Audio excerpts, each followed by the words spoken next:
All right, good evening, everyone. Thanks for joining us tonight. We want to welcome you into our first webinar in this series on racism, diversity, and inclusion. While we are waiting for folks to get on to the webinar, if you wouldn't mind, in the chat at the bottom of your screen, if you wouldn't mind just sharing your school name and what levels you serve, what environment you're working in. And we will be back in a few minutes as we're waiting for everyone else to join the session. Thank you.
All right, welcome everyone. Tonight is our first in our webinar series titled Racism, Diversity, and Inclusion. I want to thank all of you for joining us tonight. This is the first time that we're trying an evening webinar, so we wanted to see how the time worked out for people, and it seems like it's working out pretty well right now. My name is Amelia Pfeiffer. I am the Executive Director of the Pennsylvania School Counselors Association. And again, I'd like to welcome you here tonight. When you get a chance, if you wouldn't mind entering in the chat your school name, what levels you serve. If you're joining us on Facebook Live, feel free to put those in the comments as well.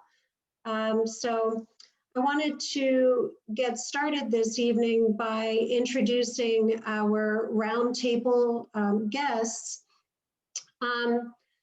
First of all, like I said, this is the first in our webinar series titled Racism, Diversity, and Inclusion, where we're just starting the conversation this evening.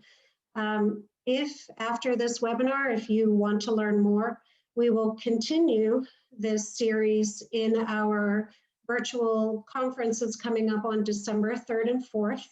And if you have not registered for that, I encourage you to do that. You can visit our website, paschoolcounselor.org, and check out the conference page to see if you would like to register there. Like I said, we will have a session at conference that will continue this series, and then we will continue afterwards with more webinars after conference into the spring. So I'm really glad that you could join us this evening. The first person that I would like to introduce is Dr. Christina Green-Lee. Christina is going to be our moderator this evening. She's the one who is responsible for bringing together all of our roundtable guests tonight. She's also part of the Professional Development Committee for PSCA. Also on the committee this evening, you won't be able to see them, but are Lisa Fulton and Elena Schrader. They will be monitoring the chat. So if you have any questions as we go through, there is a chat feature at the bottom, obviously, but there's also a Q&A. So they will be monitoring those. If you have any burning questions that you would like one of our panelists to answer, feel free to put those in, and we will get to those at the end of the round table. Getting back to Christina, she's a school counselor in the School District of Philadelphia. She's also an adjunct professor with Arkansas State University, and she's a consultant for the National Center for Women and Information Technology with counselors for computing as well. Our next panelist is Dr. Latinia Schell. She is a counselor educator and owner of Diversity Works Supervision Consultation, LLC. Our next panel member is Dr. Joy Garcia Tien. She's Professor Emerita of Counseling and Harrisburg Area Community College Adjunct Math Faculty. She's also Educational Partnerships for Success founder and owner. Our next panelist is Courtney Sellers. She is the district lead counselor for trauma-sensitive schools for Orange County Public Schools down in Orlando. So we welcome you tonight, Courtney. We wish that we could be where you are with the warm weather. And then our next panel member is Todd Henley. Todd is a psychotherapist. He's also the North Atlantic Regional Representative for the Association for Multicultural Counseling and Development. And then finally, last but not least, is Becky Falcon. She is a school counselor at McCaskey East High School in Lancaster, Pennsylvania. So thank you all for joining us this evening.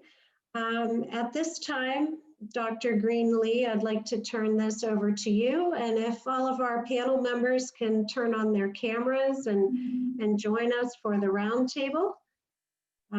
Thank you again for being with us. Thank you everyone who logged in today to join us for this very important talk. And thank you for all of the panelists that are stepping out and engaging in courageous conversations. Please check the chat. There is a hashtag for the series of anti-racism, diversity and inclusion trainings that are being offered through PSCA. Please remember to register for our conference, which is coming up on December 3rd and 4th, where you will be able to get a wealth of professional development opportunities and also Act 48 credits as well. So for sake of time and the fact that I'm sure we're going to have a very in-depth starter conversation related to anti-racism, inclusion, and diversity, I would like to start off with our questions for this evening for our panelists. Before I dive into the questions, though, I do want to mention that the questions that are going to be presented today to our panelists was developed by Elizabeth Ruffin, the CEO of the Everyday Inclusionist. She was available for a consult in developing these questions surrounding diversity and inclusion. So the first question for the panelists this evening is, what is the first time you realized the concept of race, and how did that affect you?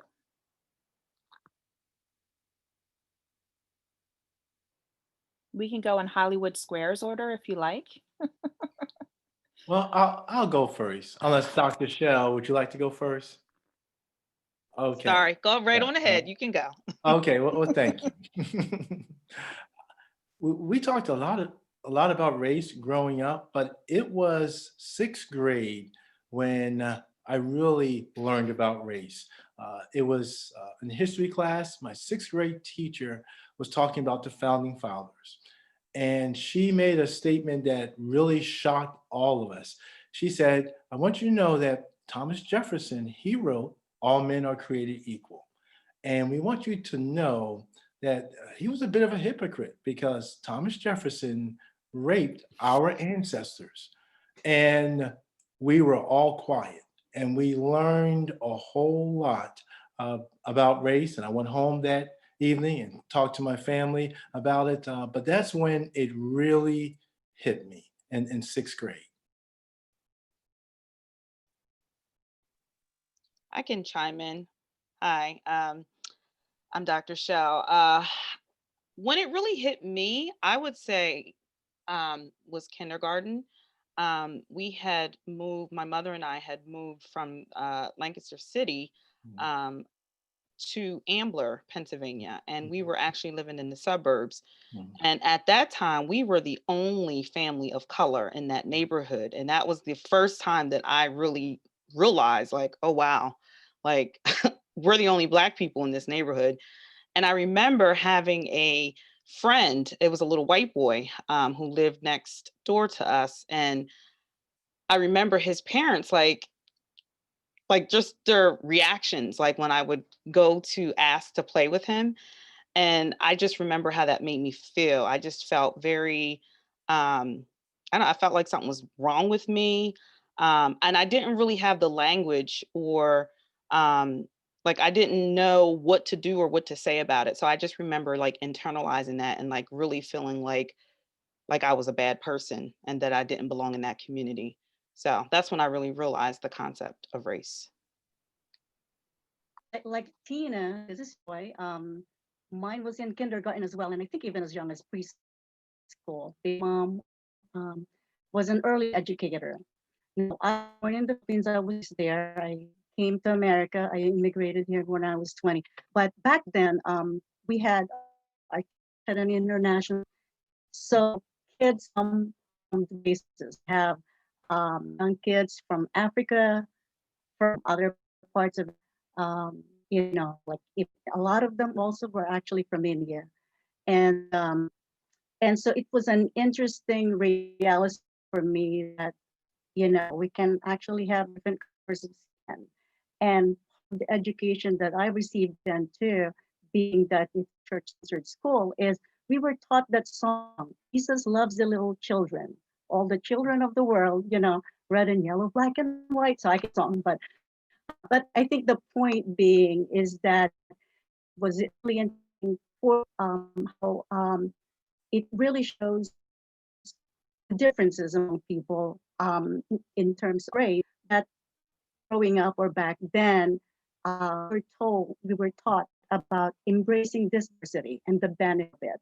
Now I must say, however, growing up, part of my culture, I have Spanish and Chinese, but growing up, some of disdain about Chinese people, I actually never, and I'm very embarrassed to actually claim that part of my heritage. So, so I was more about, you know, saying or claiming my Spanish heritage. But until I came to America, that's when I have embraced my Chinese heritage as well. And then having worked in the Upward Bound program, it's one of those pre-college programs that help students from low income and our first generation. That's also then when I finally also saw this race issue, and but in a negative way, and that really was very disappointing for me.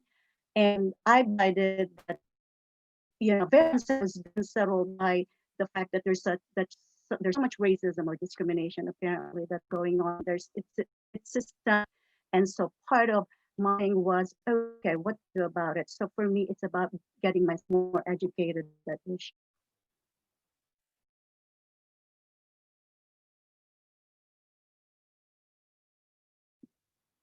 Becky or Courtney, did you have anything to add, or we can move into the next question? I grew up in Lebanon, Pennsylvania, which is, live in Lancaster County, which is like 45 minutes from here, but I'm originally from New York City. And we moved to Lebanon. My parents moved to Lebanon in hopes to getting my dad away from drugs and living that lifestyle. So they moved to this small town through a family friend. Now, the instances that I had, there were many in elementary school, but the two that hurt me the most that I look back that actually hurt were we spent a lot of time in New York City anytime we had off of school because my parents were culture shocked moving here to Pennsylvania. They, even though it was a town, to them it was country. Now, when you say country to me, I think cows and no, they, woods. To them, that town, this is too country for them.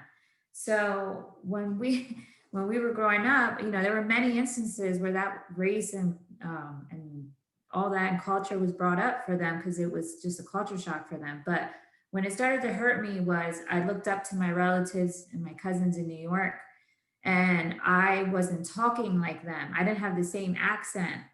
So then they would tell me, you ain't Puerto Rican, you're white, go back to your country, go, and it was like they were joking, just joking with us, but it would hurt my feelings because I love them so much and couldn't wait to see them.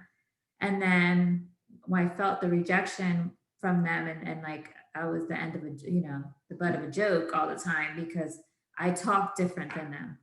But then in seventh grade, it hurt me when I liked a boy and his reasoning, he liked me back, but his reasoning why we couldn't be boyfriend and girlfriend in seventh grade was because if his parents found out he was dating a Puerto Rican girl or a Spanish girl, because they just blocked us all in together, then he would get in trouble and have to break up with me.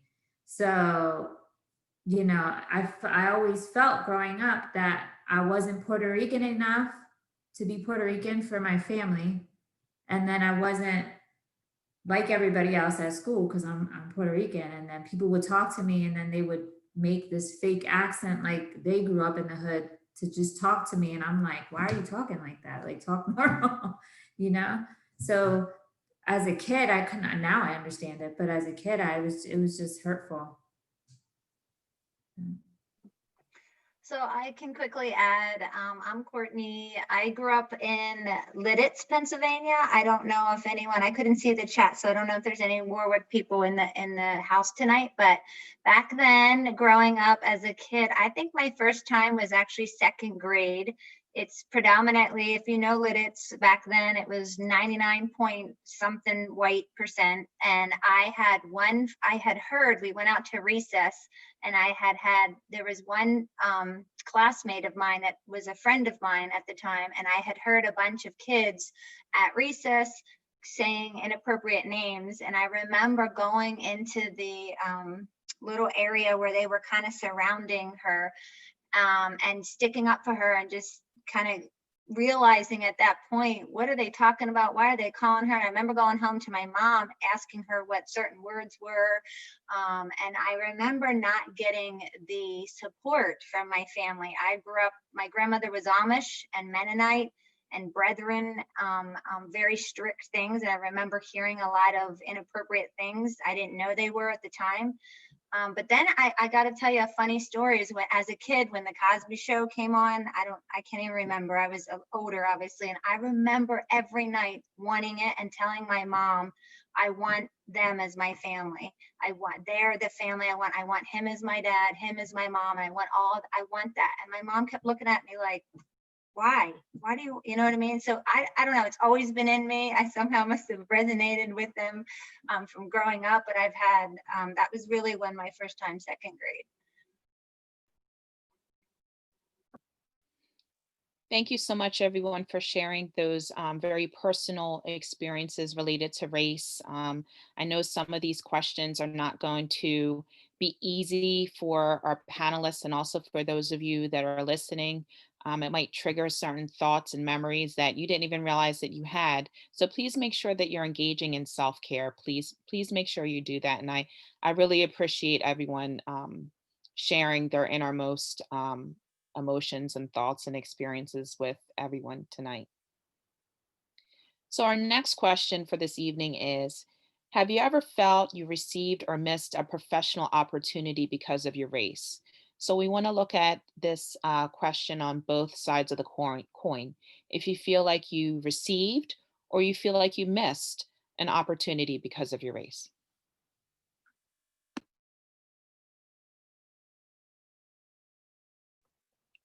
Well, I'll just jump right in. Definitely both on both sides. I would probably say right down the middle in terms of both. There have been numerous opportunities that I have received, and I'll just talk about more recently, especially as a therapist of color. I know that there is a shortage of therapists of color, and so oftentimes I get clients who contact me and they say, you're the only person of color in this area in private practice. So they will, contact me specifically for that reason. So many opportunities, as well as, missed opportunities as well. I would say most of the missed opportunities are more covert, nothing overtly. But when you look at everything and you look at, what the mission and, what they're looking for, and you see that there's all, really all white folks that are either in the department or in the organization, and they say they're looking for diversity, and you have all the credentials or more and you don't get the position, and then you get whatever the rationale is, that speaks to it. So I my struggle, and this is why I do the work that I do in terms of promoting diversity. It's, you got to do more than just talk about it. You got to be about it, and it's more about just recruiting folks of color. It's about retention, and what are you doing to retain them once you get them. So, and I could go on and on about that, but I'll let others speak. Thank you, Dr. Shell. That was excellent. I remember when I was in my early 20s and I was applying to be a youth pastor at basically probably 99% white church, and I sent my resume in, and within days I got a response. They wanted to have an interview, and I heard through the grapevine that they basically wanted to hire me. I just had to go and be myself. And so within 5 minutes of the interview, I could tell things were going really well. And I was really excited about it. And there was an older gentleman on my right. He said, Todd, I looked at your resume and I really like what I saw. But Todd, I have to be honest, when you walked into the room and I saw you, I was a little discouraged because I believe that races should stick with their kind. When he said that, I think the whole room just like, and I felt, the feeling I had was just unbelievable. Now, the other guys that were interviewing me, they quickly said some very nice things to him, but they let him know that, hey, we don't believe that at this church, and we don't think that way. But his comment took so much out of me. In fact, the rest of the interview it was bad. It was a terrible interview. Not because I couldn't answer the questions, but I just didn't. I was thrown off. So I did not get the job, not because of what he believed, but because it just threw me off. And that was a really, really bad experience for me.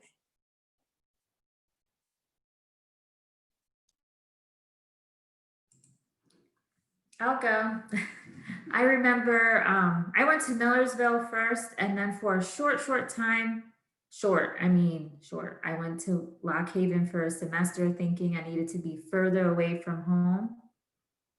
That didn't last. I was there for a semester and came right back to Millersville.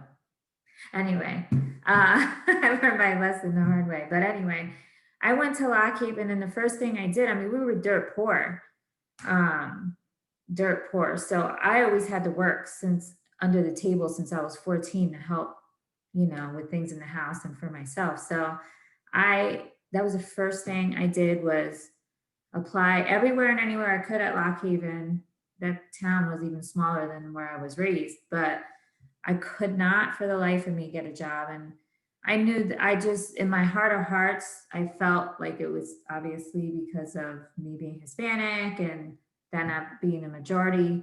I wasn't trying to use that as a crutch, but it was such the norm growing up in a small town that it was almost like you knew that if you didn't get an opportunity, it was because of that. It was just, that's just what it was. And at the time, it wasn't even offending. It was just like that. Well, there's not enough of us out here, so it is what it is. So I had to live off of, my mom would send me an extra $15 a month to live off of for extra spending money. Thank God that campus was so small. I just walked everywhere. But as far as an adult and professional, I just always wanted to work in the urban setting. I never wanted to feel the way that I felt like I did at Lock Haven. I wanted to help other kids like me and show them that there was a way, and that, I wanted them to see people like that look like them be successful, you know? So I felt like because I spoke Spanish fluently, that's always been a plus for me. So I feel like that has been a plus, in a time when I was looking for positions back when I was a probation officer and then a school counselor. I feel like that helped me get those positions. And also, being the predominant culture, in Lancaster, it's either Hispanic or Black, I feel like there's a lot of us here and I love it. I love feeling like, I just love not feeling like the oddball out or, like the last one picked on the team because I'm not like everybody here. So.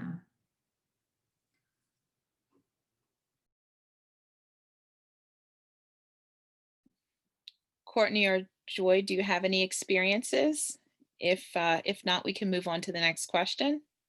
I guess for me, I would like to think not that I have not experienced that, but at the same time, I have this view that everyone really can be racist.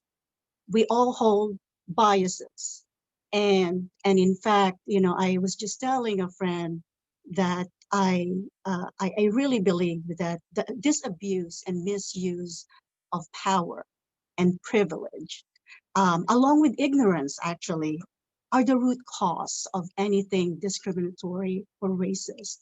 And I think that's what we need to really fight against. We are not here to fight against people, personality, whatever, but it's this notion and what we need to be doing that, or what we need to do to be addressing that. Having said that, I will not discount the fact that, people have certain experiences that they're even like sharing now, because it is real, and obviously we've seen many stories of that as well. So The only thing I can say for me is white privilege. That's the one thing that comes to mind. I'm just going to be real and honest and transparent. It is what it is. I've witnessed a lot. I work in an urban district now down here in Orlando, Florida. So I love what I do. I'm coming off of, I work for the district level now, so I get to spread my wealth to 127 elementary schools, and we have over 214,000 students. So it's a very large urban district. But I'm coming after 5 years previous. I was at a high needs school, 99.9% African American school, and it's my love, it's my heart, it's my community, and it will always be my school. That said, over the years, Becky, when I started my career years ago, I was at Lebanon Middle School. And so back in the day of Pennsylvania days, and I can remember working with my parents, trying to get and find them jobs, honestly. And I'll never forget, I was fresh out of Millersville, so excited to have my first counseling job. I was talking to my grad friends and like, you're never gonna believe this. I was helping and I was in my office and I helped a Latino family. And then I had a white family. I can't remember if it was before or after. I think it was before. I called the same job and same apartment rental. and the same person I spoke to treated me so differently for when I was calling about the Caucasian. And when I told them it was a Latino, I don't even know how that came out. I couldn't even remember. Honestly, it was 23 years ago. They said, sorry, it's sold, it's rented, and the job's been filled. And I remember as a fresh school counselor being like, oh my gosh, I can't believe it. It happened right in my office with my, you know, not client, but the people I'm helping in my school. I just, you know, so that was like an aha moment that I just wanted to speak about. Courtney, thank you for saying something about this white privilege, because I don't Yeah. want people to also think that I don't believe that there's that racism thing. I do, there is. I think I was talking more about my own personal experience and what I believe. But then meanwhile, I also want to share that I did read, which actually validates your point, that women and even foreign-born educators, because I was reading more about higher education, but they have that data that women and foreign-born educators are less likely to even hold tenure compared to their white counterparts. So I just want to point that out. Thank you for that. I appreciate that. You know, I think that that comment is going to slip us into a question that I want to kind of add. Is what the panel's experiences have been concerning stereotypes. I think that this would be a good segue based on the comments that were just made. Well, I can tell you as an Asian person, I've encountered, not necessarily in my professional thing, but you know, sometimes when I walk around, I think people have this view that as an Asian person, I should be timid, respectful, you know, complacent. And I actually had somebody who told me that I'm not a typical Asian because I'm outspoken. So I thought that was an interesting comment, you know. And then I also was in a gathering where I was approached by this white male who said, oh, I heard, because when I came here initially to the US, I was an international student, but my mom was here. So I came under this international student status, but my mom also have petitioned for me.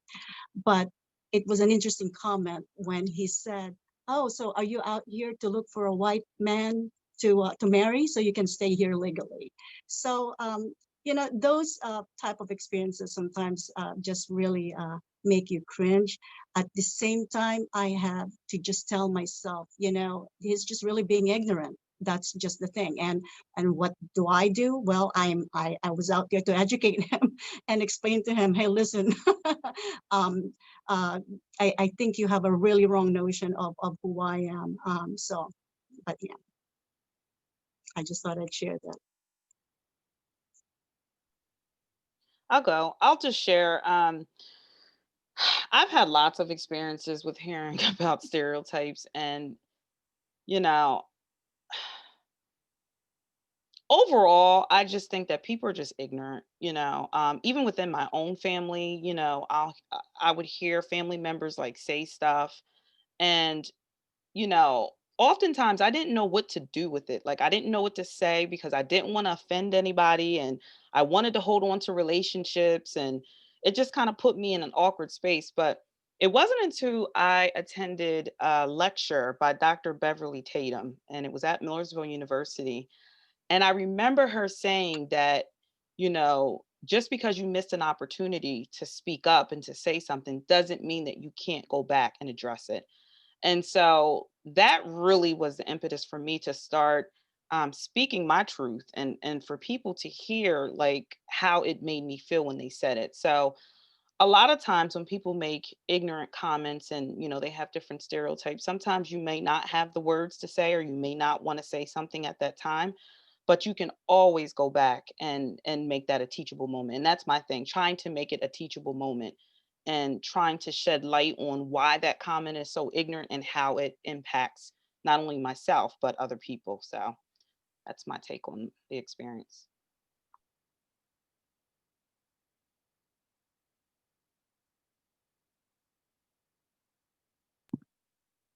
Anyone else concerning their experiences with racial stereotyping?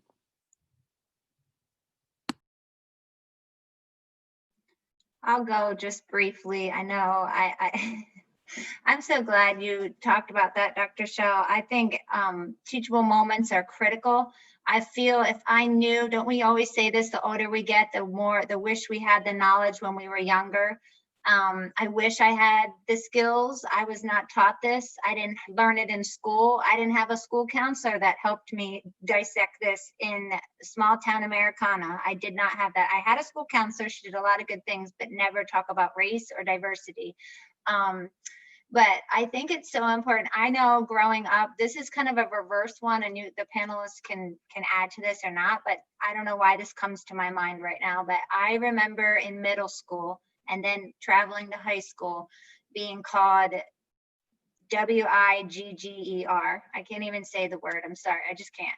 And I remember I didn't have the skill set. I remember it was because I had a friend that I told you about back in first grade. Well, of course, I was still friends with her all the way through. And remember, 99% white, and probably her and maybe someone else. It was very limited back then with any diversity. And so I remember being called that in a way that was hateful and vile and aggressive.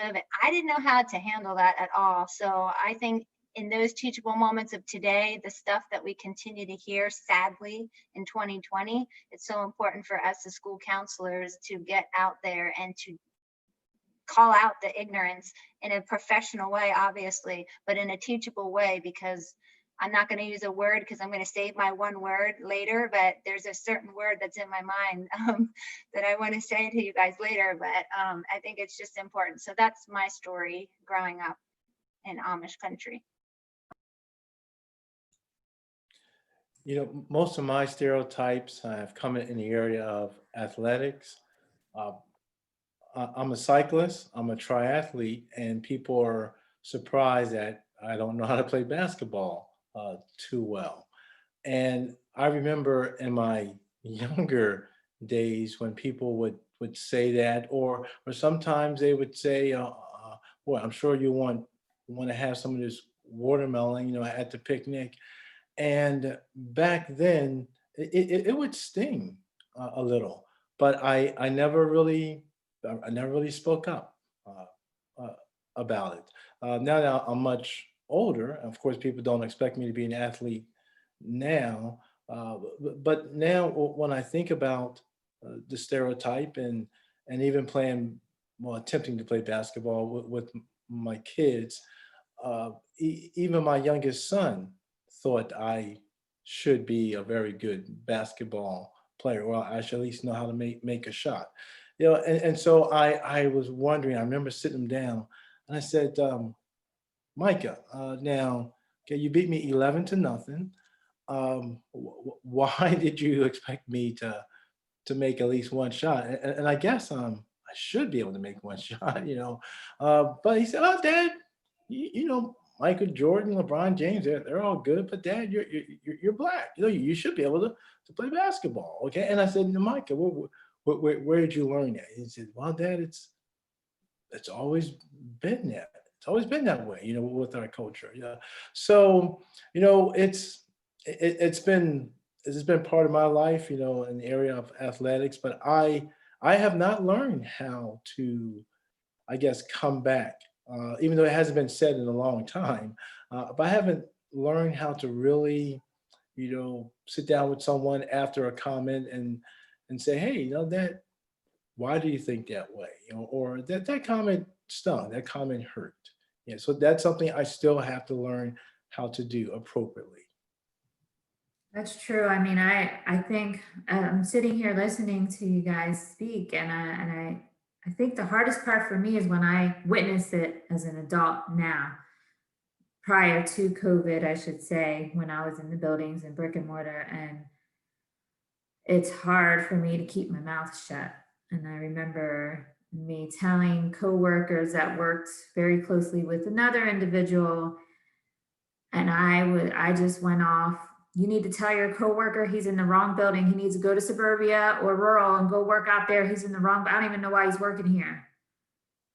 because of something that was said to one of my students that was speaking their language, a comment that was made, and that triggered some of my childhood memories and emotions. And so I had to check myself because that wasn't professional, but I'm just being transparent. And, it's hard even as an adult.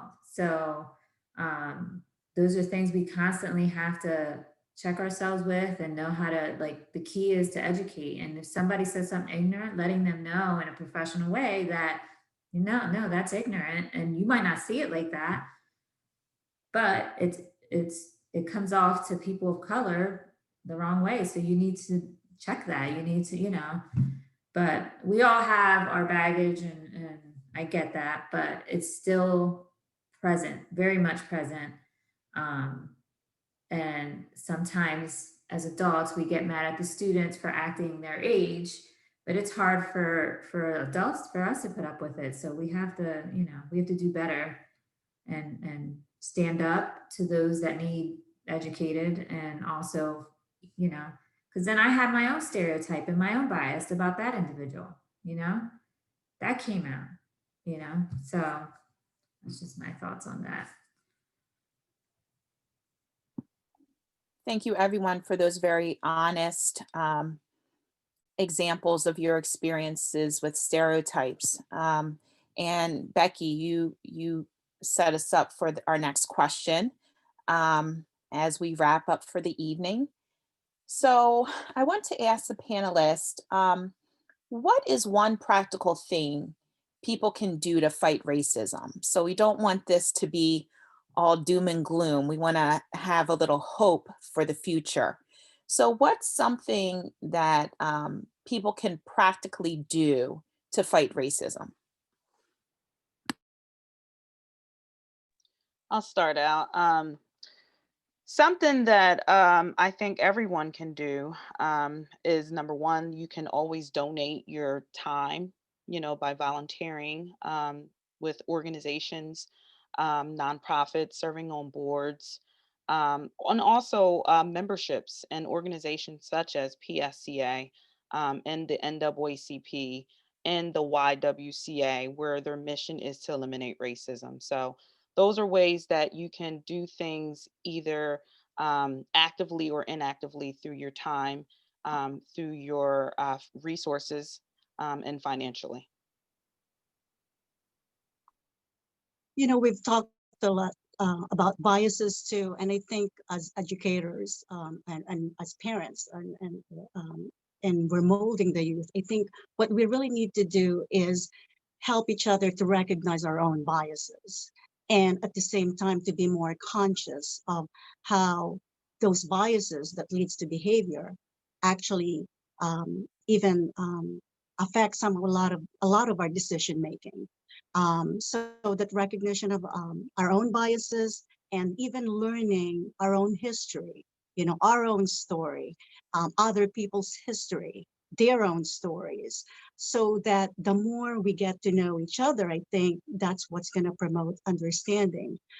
So I happen to believe that each one of us are given the liberty to make choices in life, and it's just really about teaching students to make the right choice.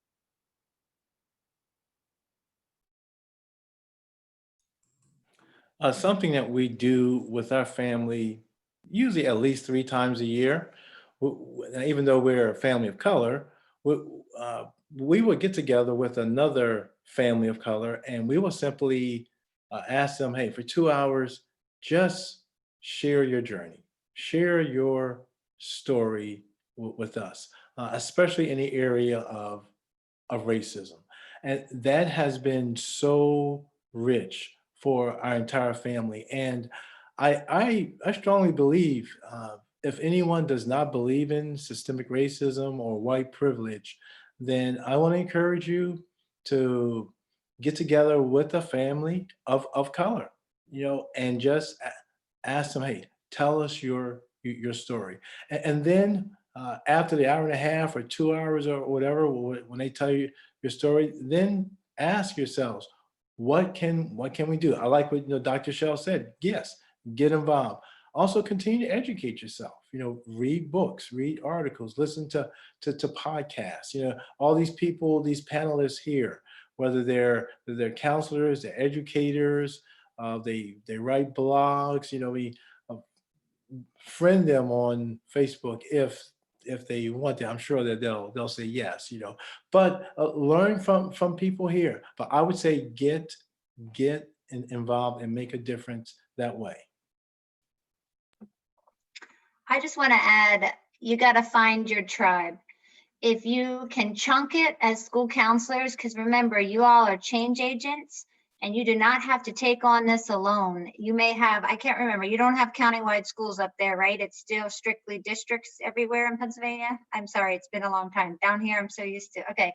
So start small, chunk it. If you're a lead counselor at the high school, if you're a middle school counselor, if you're just the elementary counselor, find the tribe, take a moment, small little conversations, go out there and find the teachers that kind of are like, want to do this, want to talk about this, are your tribe, your warriors out there, and chunk that and try to spread it, but have real talk. I mean, Becky is right. You got to check yourself. We got to know us. Joy said the same thing, implicit bias. You got to know, you got to educate, like Todd said, and understand yourself, your own biases. I got tons. I'm still working on my own biases today, and I'm 45, and I've been doing this work for how long? 20 years now, Dr. Shell.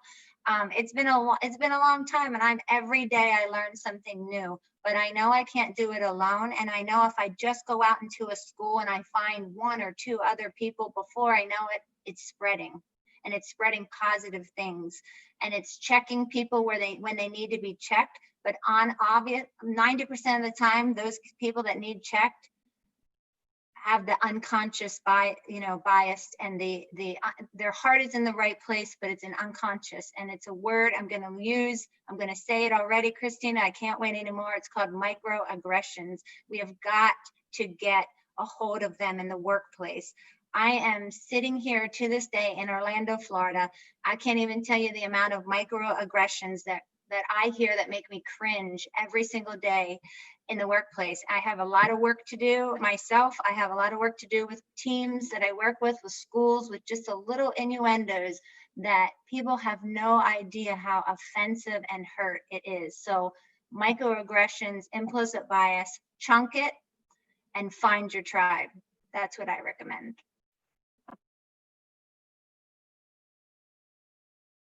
Thank you so much for that, Courtney. Becky, do you have any pointers for our participants this evening?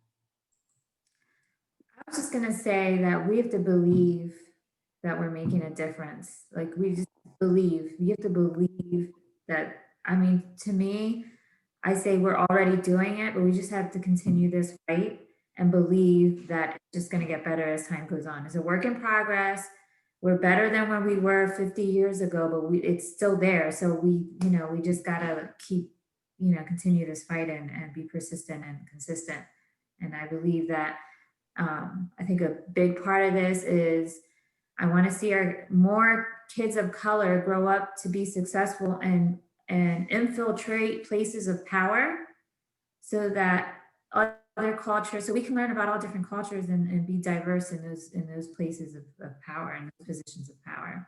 I think that's the only way to be able to truly eliminate implicit bias in the systemic racism world of, in these different positions. It's hard to, how are we going to eliminate it if it's still one culture that predominantly holds those positions, So that's my belief. Thank you so much. If I may say something, is that okay? Absolutely. I think one thing that I also just want to emphasize, that we've all been saying, is listen to people's stories. Even from this discussion, understand that I'm talking about my own experience. I certainly have a different experience than my African-American friends, or, the folks who are here on the panel. And I'm not even speaking for all of Asian Americans. Even among Asian Americans, we're all different. And in fact, the more I've been reading about, Asian American experiences here in America, it's really interesting for me how more and more I'm recognizing how most Asian Americans do feel we're the invisible minority. And even among Asian Americans, there's like this degree of who's actually better over the, there's a hierarchy. So having said that, as much as you're hearing our stories, my hope is you're not going to say, oh, I've heard from Joy and her experience, and I wonder did you feel the same thing? That type of a thing. Recognize that each one of us are unique. We have our own unique stories with families and stuff like that. And I think the more we talk to each other, the more we actually listen to each other, the more we'll have a better understanding of each other. And listening means just really recognizing that, well, wait a minute, do I really hear you right? So it's even checking your understanding of the communication that you're receiving. I have one more thing too, please, Dr. Green. I was thinking of the practicality, and I'm putting myself back in a school-based, right? School counselor. I'm thinking of high schools, middle schools, elementary, wherever you are, pre-K, I'm not sure.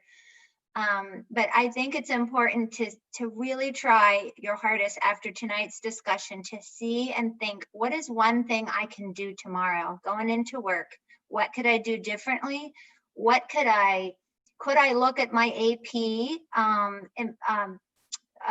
class list? Could I look at the scores? Could I see how I can help the marginalized groups of my students that are in front of me tomorrow, and maybe advocate in a different way that you never thought you could prior to tonight? So I'm gonna challenge you to really try to reflect on that and see what small little thing could I do. Could I start a conversation with a coworker that I have been hearing about over and over, where I know I should say something, but I feel uncomfortable because I'm not a confrontational and I don't want to do that. Maybe just have some coffee, maybe listen to the story, maybe invite them to lunch or something. Just think of something that you could practically do tomorrow, starting tomorrow. Thank you so much for those suggestions and the transparency. It's very appreciated. Courtney kind of jump-started our last question for the evening, which is, what is one word you can leave the audience about fighting racism? And Courtney, I'm going to put you on the spot and ask you once again, hit us with that word. My word of the night, and will always be, is called microaggressions. The microaggressions that I see today in my workplace, that I see in my friendships, I see in my family. I didn't even get to talk about that. We'll talk about that at another time, but my own family struggles with microaggressions. It's those subtlety things. I have tons of diverse friends, tons, and the comments made by my white friends and my non-white friend is so different. And so microaggressions is the word. Understand it. See if you can try to stop and educate people about what the word is. That would be, again, another practical tip.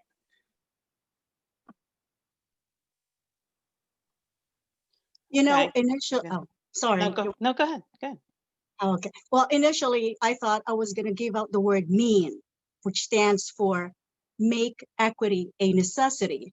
But my friend was saying, "Ooh, people may come away with a negative connotation, like, yeah, be mean, but it does stand for making equity a necessity." But more and more, and I was having a discussion with my friend. I thought, with all these things we're hearing in the media and stuff, it's easy for us to get hopeless. And I think if we're feeling that, and rather than feeling hopeless, what we really need to do is start caring. We need to be inspired to take action. So now we came up with this acronym for CARE. So that's my word for you, CARE, and it stands for condemn all racial enmity. I hope you guys like that. Condemn all racial enmity by caring. Thank you. Okay, if I can just chime in here, my word, and I'm sorry, Christina, it's 2 words. So it is Good Trouble by the late Elijah Cummings. And that is what I have to give a shout out to Dr. Rebecca Meyer. She is our former graduate school counselor, professor. She recently passed, and she is really the reason why I am even here today. And Courtney can attest, we were both her student, Christina as well. Becky, I don't know if you had Dr. Meyer or not, but she is really, I feel like her and Elijah must have been, they've been doing stuff together way back then. But it's all about good trouble. You know, we have to go out and roll up our sleeves and do the work. This is challenging. This is exhausting. It's draining. I've been in this field now for over 20 years. I feel old. I am getting old. But good trouble. We have to get into good trouble. So that's my 2-word phrase.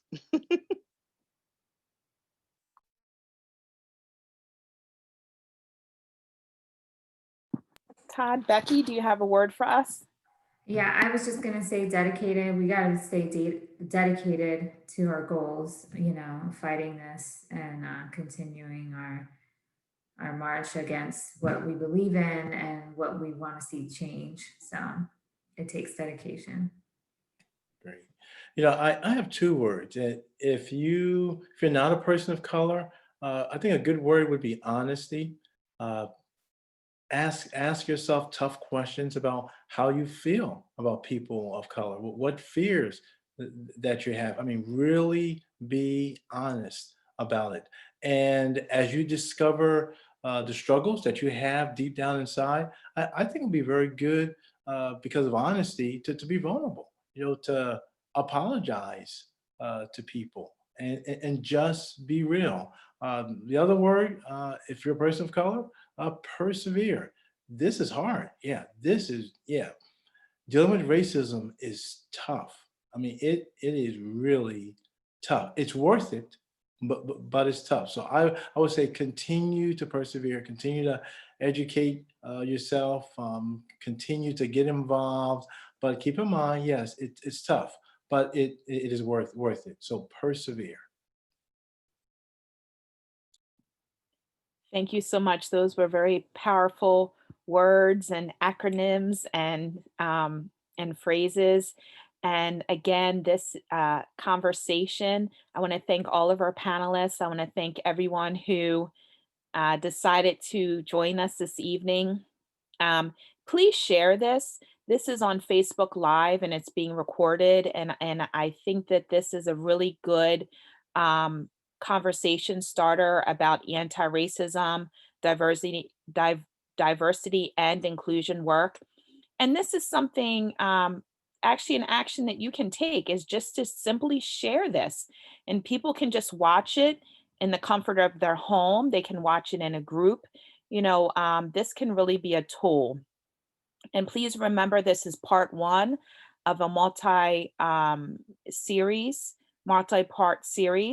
The next session is going to be us unpacking as professional school counselors what is necessary to be culturally competent, and also to look at ourselves a little bit, look at our placement in on racial cultural identity development models, worldview, locus of control, locus of responsibility.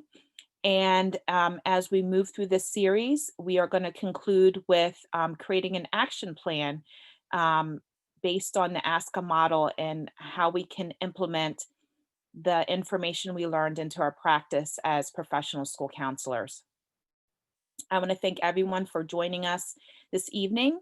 And I'm going to actually turn over to Amelia so she can close us out. Thank you so much. Well, and thank you, Christina, for bringing together this wonderful panel. I don't know if any of you were able to notice in the chat, but you're getting a bunch of thank yous, and really appreciate your honesty and your transparency this evening. And it really seems that people have learned a lot from you, just from your stories this evening. So I really want to thank you on behalf of PSCA for being courageous enough to come here and to share with us tonight. as Christina said, this is being recorded. So if there are people that, that couldn't come tonight and wanted to, or maybe they didn't even know about tonight, but you want to share this with them, it will be available on our website at paschoolcounselor.org. There were also a few resources that were shared in the chat this evening, so those resources will be available for you as well, along with this recording, and that's available to everyone, whether you're a member of PSCA or not. Although if you're not a member, I do encourage you to join. But again, I want to thank all of you this evening. Many of you said this work of promoting equity and encouraging diversity. This country is a very diverse country, and we should be encouraging that to help us all be the best country that we can be. So this work is not easy. It does take a long time. I heard Dr. Shell say she's exhausted, as many of us are who have been in this field for a while. But just those of you who came here tonight to tune in and watch, it shows that you're willing to do the work or to continue to do the work. So again, I thank you for being here. And please join us for our follow-up webinars at the conference and beyond. So again, thank you all for joining us tonight. Have a good night. Take care.